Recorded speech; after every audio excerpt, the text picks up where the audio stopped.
Video 3, this one is my favorite. This one is B-roll.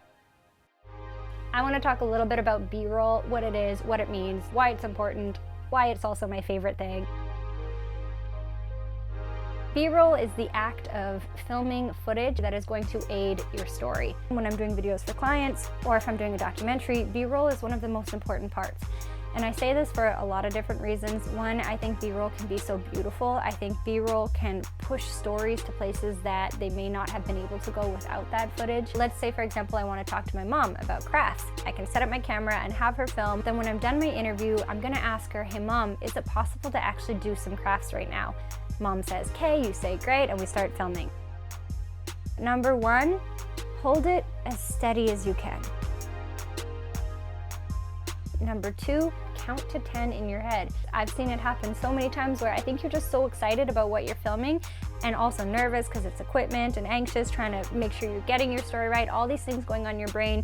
You mind gap on the fact that you only held it there for a second and then you moved. So it's just really important. Even if you don't have access to all the tools and all the tricks and the most exciting story, you can tell something so beautiful just from holding your shots. Another thing I really want to talk about with B-roll, and that comes into frame rate. I am obsessed at filming things in slow motion. And what it means to film things in slow motion is to film things at least at 60 frames, if not 120 frames. Your phones do this now, so that's also really exciting, but in the camera, you have to actually switch your frame rate.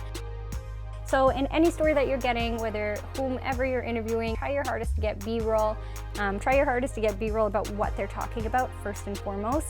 If they're talking about making a skirt, can they make one for you? Even if they're faking it, can they pull it out and just kind of look like they're working on it, and you can kind of get some shots, get some wides, get some tights, get some mediums. If you don't have access to what they're talking about, or maybe they're talking about something really heavy, what can you film that can maybe complement it? My number one go-to is nature.